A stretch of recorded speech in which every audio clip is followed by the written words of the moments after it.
Hello, welcome to episode 37 of the Brew from the Bothy podcast. I nearly said the crochet circle. I was nearly going old school to my old podcast. This is Brew from the Bothy, number 7. Come on in, grab yourself a brew, come and join me, come and sit and craft with me, and let me tell you about all the things that I've been up to. I've got lots to update you on. I clearly have finished a new top. I've done work on a shawl. I've managed to add a couple of colours into my agate blanket, and I've got a question for you about shawl construction and what you prefer, and I'd love to get your feedback on it. And I also went to London and visited a new shop over there that I've not been to before, and I loved it, so I've got some video footage for that as well.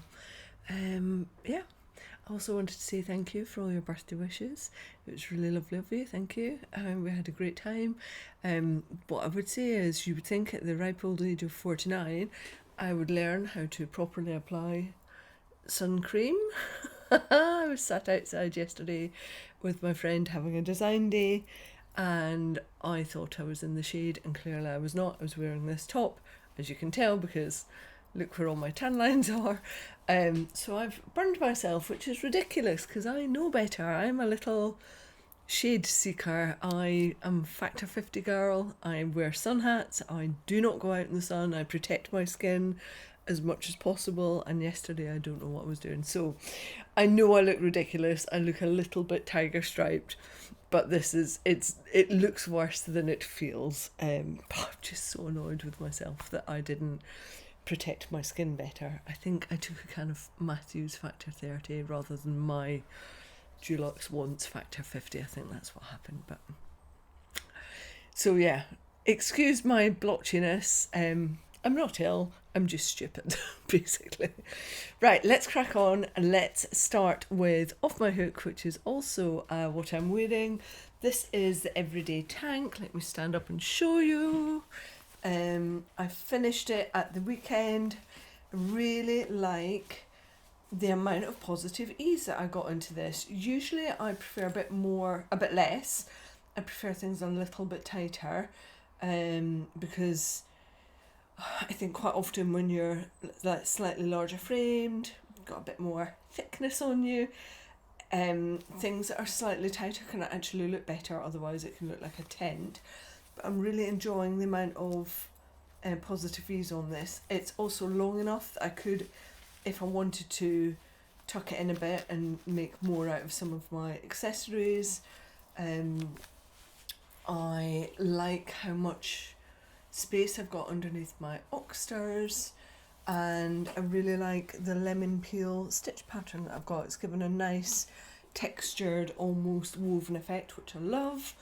Let me show you one of the elements that I'm less keen on, because I don't think there's any reason for this. If you check the back, you should be able to see where the join was, and had I read forward in the pattern, it's my fault, I would have changed round where I put the shorter rows for the kind of bust and shoulder sections, and I just would have moved them round one.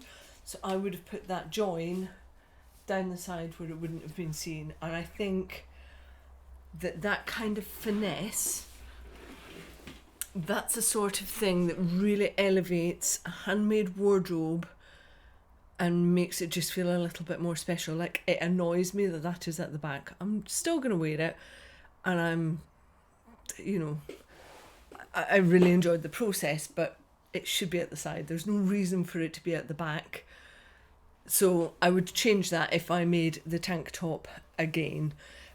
So I don't know if you remember the top I was wearing last podcast, where I had a lot of extra material here because there was none of this gap left here where there are no stitches. This gap here is about the right size, but I think one of the things that I want to do is add a round of slip stitches just to pull it in a little bit, because on both sides there's like a little bit of gape front and back here that I just want to pull in, and a row of slip stitch. If I probably move up a hook size from what I had here. We'll just do that, pull it in and stop some of this from occurring. And then I will have a top that I'm like really happy. But I road tested it yesterday and really enjoyed it. And it was about 25 degrees yesterday. I have no idea what that is in Fahrenheit. I'm sorry. So it was warm yesterday, as you can tell from my red raw skin. And the yarn that I made this in is Olivia by Ovelha Negra, which is the yarn shop in Portugal. It's 55% merino, 45% cotton, and I was like really nice and cool. I think this is one of the reasons that I didn't associate. I wasn't overheating yesterday. There's at no point there that I was thinking, oh, I'm too hot, I'm flustered. I had on a pair of jeans and this top, so the cotton content of this was doing a really good job with the wool content to actually keep my body temperature really regulated. So I like that, so I will look for more things. I've got that kind of a blend to do more summer tops with in the future, because I think the wool content in it will give me a longer seasonal stretch with some of the garments that I want to make. It'll give me like spring, autumn, and potentially underclothes in the winter as well. So I think more of that in my future, basically. Yeah, pretty happy with it. I just want to make that change. You can see it's a bit too much. And once I've made that change, I think I will have a garment that I'm like 95% happy with. Just wish the join at the back was at the side. It's on me. I should have read forward to the pattern and changed it to what I would prefer, but it is what it is. So I said I would tell you how much things cost me. The yarn for this, for 50 grams, I think came out at about £5.08 per 50 grams. The whole top used 190 grams, which means that the top in yarn was £19.30, which I think is pretty reasonable. If I saw a top like this in like a high street store for £19.30, I wouldn't buy it because I would associate it with poor labour choices. So obviously not taking my labour into account, I think £19.30 for a top like this is like a really good deal, and I really like the yarn and I enjoyed the process of crocheting it as well. So this is one off my hook for today. Pretty pleased with it. Pattern is linked below, the yarn is linked below, and I've also linked to the Host Garn Coast, which is the same yarn as this one, I think. So if you wanted a version of this that you might have more readily available to you, then that's in there. But I would definitely recommend trying a merino cotton blend. I really enjoyed working with it. It felt like quite a dry yarn, and one of the factors I find, and I don't know if you all find the same, but when I'm working with something that's got cotton in it, it tends to dry my hands out quite a lot, and I don't know what other people call them, but I get like little bits of skin that come away down the sides of my nails. I call them witch's fingers. I don't know why. I think that's just what my mum and dad called them. I have no idea what the proper term is. But if I don't look after my nails, I get witch's fingers. And for years I bit my nails, so I really try to look after my nails. I always do them for you for the podcast as well. I always give myself a little manicure so that they look nice on screen. But I really had to do more intensive handwork when I was using this yarn, and I think that's like symptomatic of using natural fibres like cotton, linen. You need a bit more. So I wanted to share with you one of my favourite hand balms. My friend gave me this for Christmas and it is amazing. It's called Gardener's Hand Balm.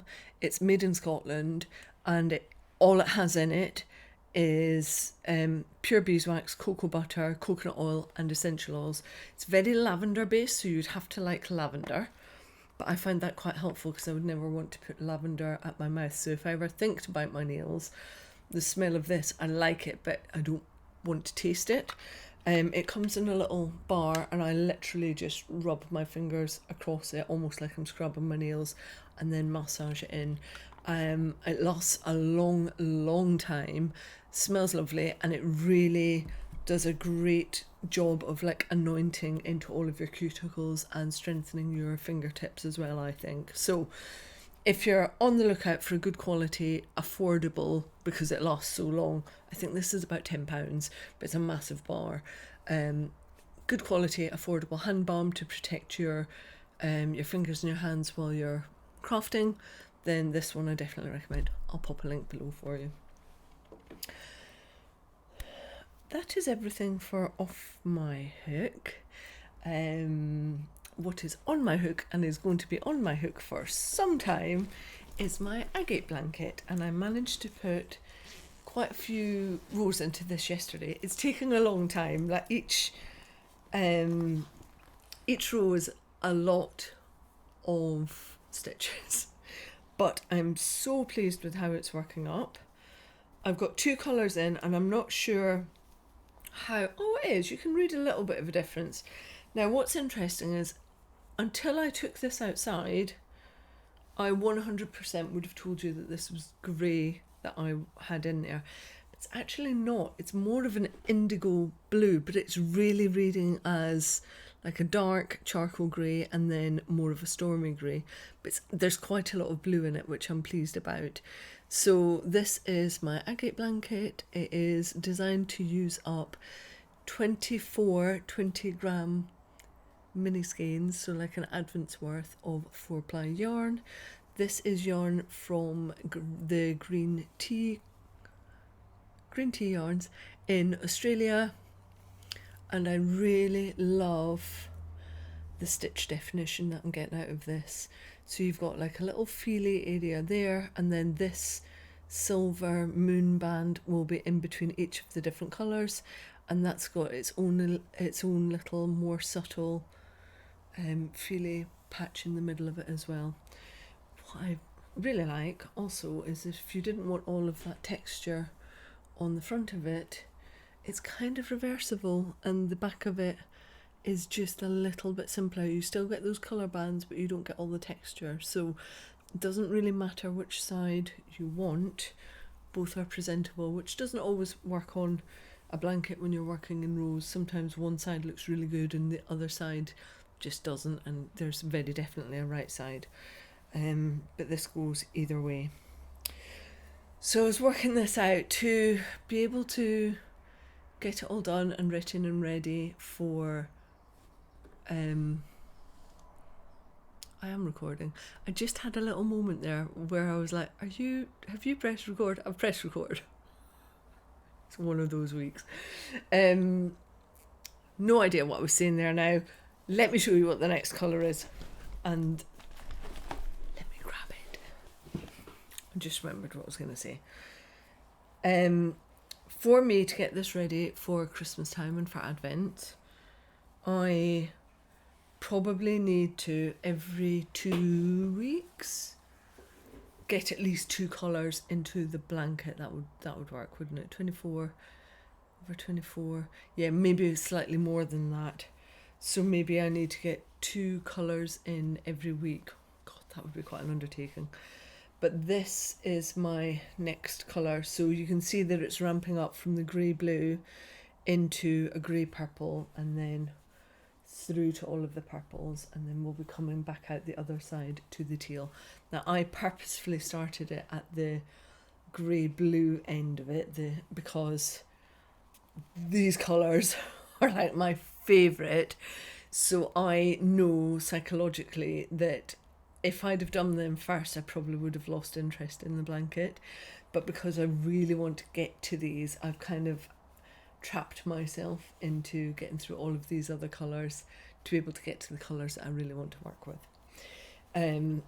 So hopefully in 2 weeks' time, I should have at least 4 more added, and we should be into the purples, which are really delightful.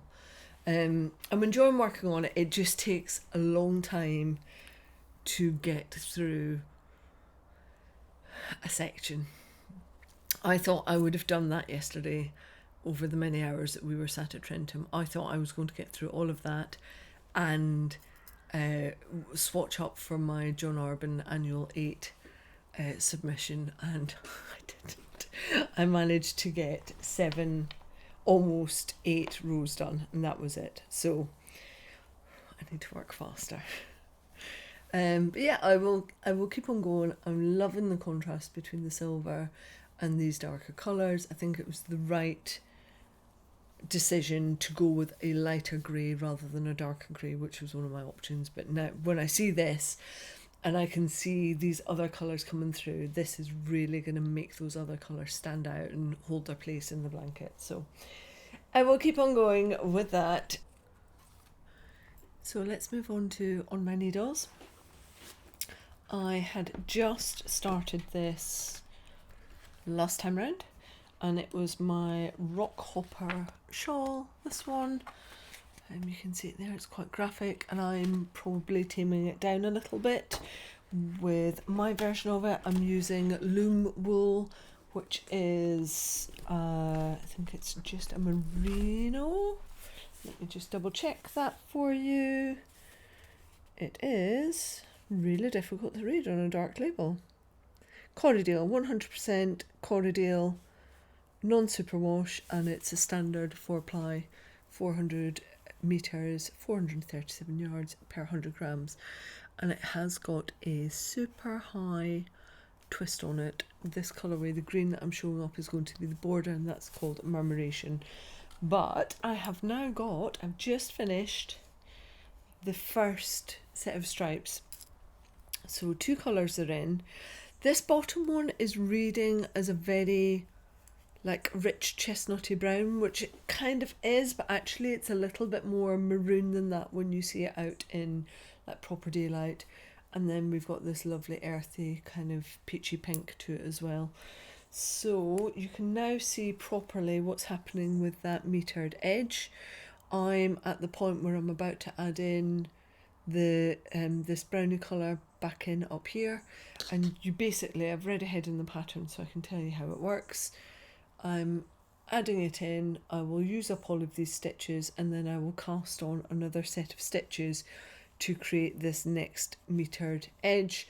So that's basically the decrease that I will have created, and then I keep on repeating those sections, so then it will be another section and another and another, and I'll just keep on reducing the overall number of stitches that I've got here and adding on at the very beginning to create the right angle on that mitered edge.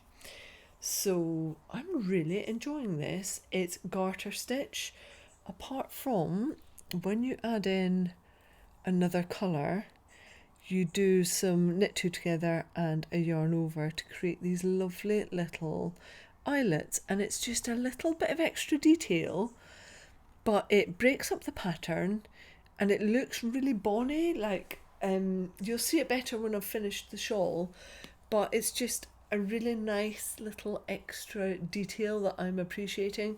It would have been so easy to just design it and just go from one colour to the next, but actually this little eyelet extra is just a little bit of extra visual detail, but as you're working through, it's a really nice extra change up of the pattern, which I'm enjoying. I have done so much purling recently with all of the knitted projects that I've been on that I am loving just working on garter stitch. I find it very meditative. I know it's not for everybody, but I love the squidge that you get with garter stitch. I love that predominantly, unless you're doing something like eyelets, it's just one stitch, you're just knit all the way along. It's great TV knitting doing garter stitch, and I'm really enjoying it. I'm excited to see this next right angle come into play and be reduced. I think it's a really clever pattern, and I don't think the look of it makes you understand how clever it is. And then the border is going to be added to these right angles all the way along, and I'm really impressed with how clever it is for something that is assumed to be so simple. And for me, they're always the best patterns, the ones that look really simple, it takes a lot to develop within the design process that much simplicity. I always think that the patterns that have got everything thrown at them are kind of hiding something, because there's no finesse in it, and to do like proper finesse takes a lot of working and reworking, and I think this is one of those patterns. So it's called Rockhopper. I've got a link to it in the downstairs box, in the drop down box. It's only available on Ravelry unless you're buying the book. But if you wanted to look for the book, there was another copy on Vinted recently. It's called Penguin, a knit collection by Anna Maltz. I'm sure you can get it in other places like World of Books or A Books as well. But I got this one off of Vinted, which there are an awful lot of knitting and crochet books on Vinted if you are in the market for looking for bits and pieces. Quite often some new publications turn up on Vinted. I think people get sent through copies of books in advance, and they can turn up on Vinted, so it can be a really good place to get some of the latest crafting publications at a cheaper price, and not through Amazon, which I'm totally here for. So I'm gonna keep on cruising on this shawl and enjoy getting to like smaller rows, which is the question I've got for you, because I flip-flop between this. With this shawl, I've started with a huge number of stitches, which can feel like a bit of a drag, but psychologically I know that every repeat I'm then working with fewer stitches, so it feels like I've got over the hump of it and that I'm like decreasing, which is really nice for my brain. But then sometimes the flip side is really good when you start with a shorter number of stitches and you're growing those stitches, so you're increasing, but it feels like your progress is really quick because you're starting with shorter number of stitches on your rows, but then it can feel like a bit of a drag later on in the project. So I would love to know, what do you prefer? Would you rather start with your total number of stitches and decrease it down for a shawl? Or would you rather start with fewer stitches, get that instant dopamine hit of feeling like you're firing through the project? So start with shorter number of stitches or start with a longer amount of stitches? What is your preference? My feeling is that there's like a 50-50 split on this, and it depends on where your brain is. Maybe you don't care and you do both. I would love to know, because I would actually take that into account with future shawl and scarf projects I work on. Like equally, if you were doing like a big scarf or a stole, would you rather do shorter rows so you feel like you're getting through the rows more quickly, more dopamine, or would you rather do big long rows and then you just have fewer of them? I suspect with that one most people would rather have shorter rows. I would love to know, what is your preference in shawl construction, not like the shape and size, but purely around the number of stitches. What is your preference? That's all I've got on my knitting needles at the moment, because I need to start another blanket, a knitted blanket, and I'm crushed under the weight of 2 other blankets, crochet ones at the moment, so I don't want to start and have another big project. 3 blankets on the go at one time would just feel like probably too many. So let me take you into, I'm going to go into incoming yarn, and I'm going to sign up to maybe having some incoming yarn in 2 weeks' time, because my lovely friends at RiverKnits are closing down. Becky and Marcus are moving their lives into different directions. You may have seen this on Instagram. I am truly gutted that they are closing down. It's all happened quite quickly. They're really good friends of mine, and I've been like on the journey with them of moving from dying on their narrow boat to moving into the studio, to flipping out from the like more larger produced yarn as their bases to work on, to working with shepherdesses and having their own custom spins done, and that real move into British wool, which I've loved to be a part of through my design process as well. So I'm absolutely gutted that they are going. For those of you that also love RiverKnits or you've never tried it, they are having a closing down sale this Friday on the 24th. Everything will be on the website. So what is there, they will be selling off and it will be gone. Now, I've got my eye on something, but I don't need it, but I know I'm never going to get it again.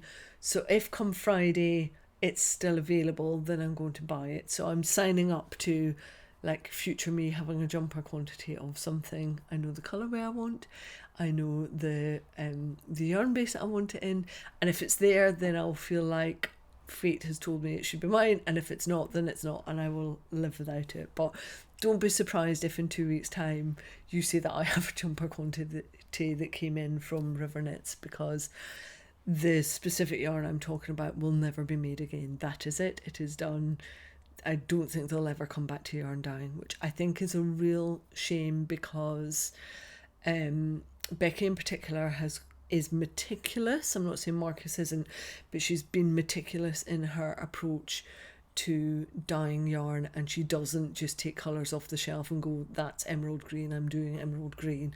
She blends, she is very concentrated about a little bit of this and a little bit of that, and understanding how you can get that saturated colour onto non-superwash wool. Like I think it's really sad, because I think we're about to lose one of the best yarn dyers we've ever had globally, and like I can totally get behind the fact that they want to go off and do other things, but I'm selfishly very sad that we will no longer have RiverKnits as a dyeing entity for our crafting community. So I will pop a link down below. Go and hit them up. Don't wait for the sale if you know that you definitely want something, or take my approach and a bit more Sylvie. It will be there if I want it to be there, and if it's not, it's not. But yeah, I suspect that they will be wrung dry by Friday afternoon. There will be nothing left. I know that it's already been hugely popular even before they went on sale. So I'm sad, but I'm really pleased for them that they are moving on to other things. That said, I still did buy other stuff. I went to Knit With Me in London. I've never been before. It's down in Richmond.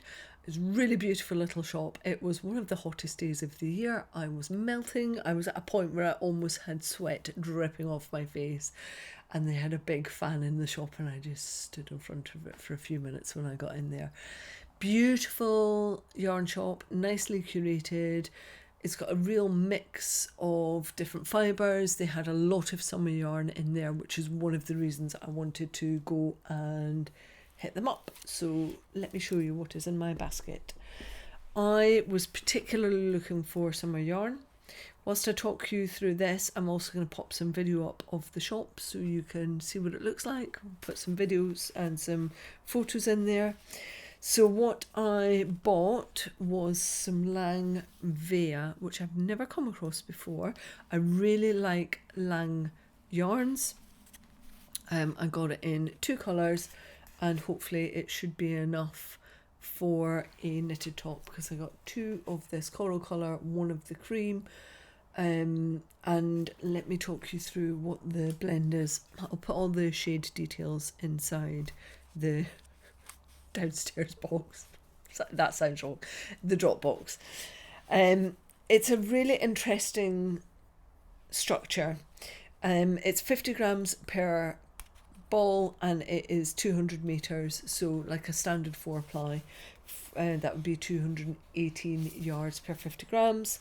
And the blend is 74% cotton, 16% wool, 10% yak. So it's soft and like really beautiful, but doesn't feel like as cottony as this one, the Olivia, does. It feels a lot softer.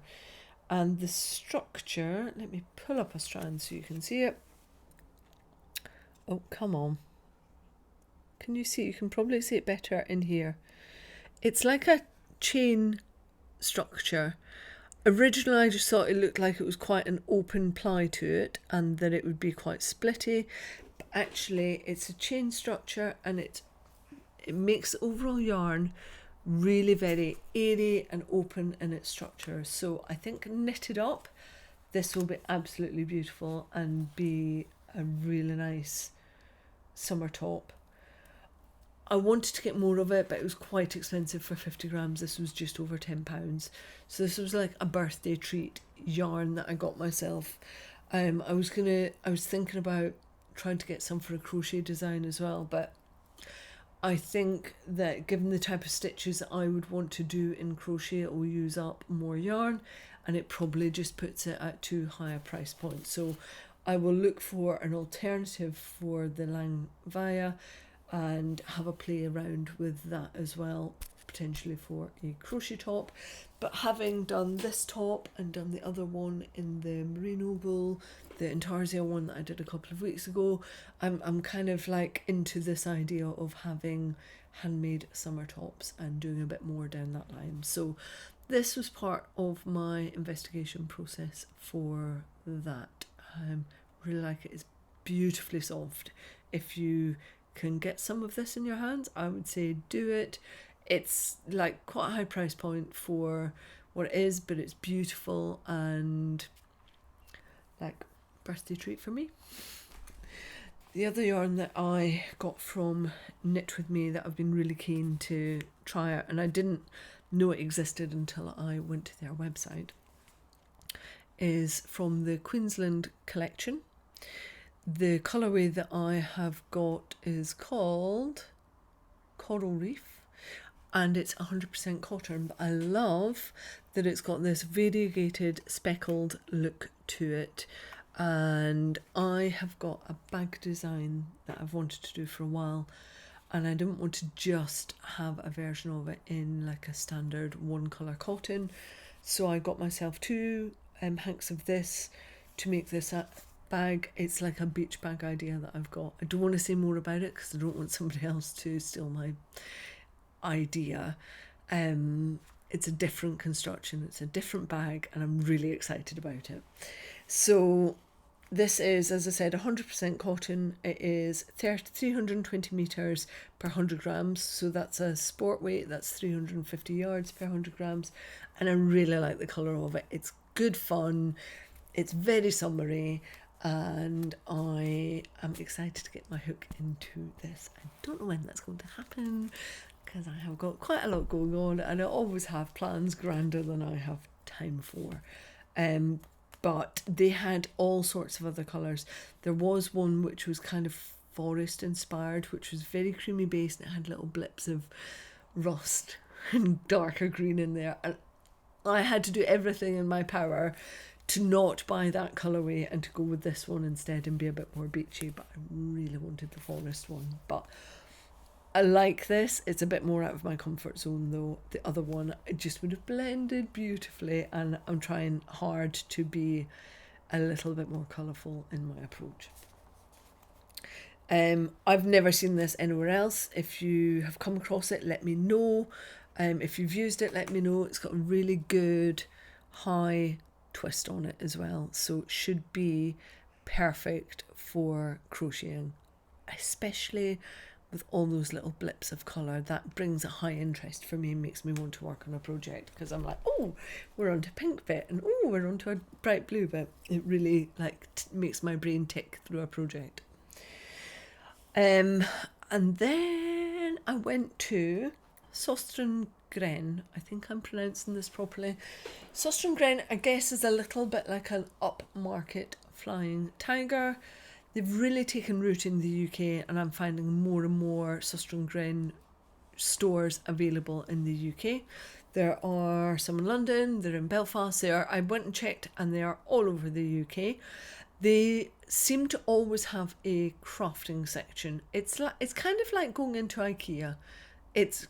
You kind of get taken round like it's IKEA, and they always have yarn. So I thought I would buy some of their cotton to try out. Again, these are other versions of this bag that I want to do, or it's a slightly different type of bag, and I got 4 different colours, but it's for 2 different colourways. Sorry, my brain couldn't process that.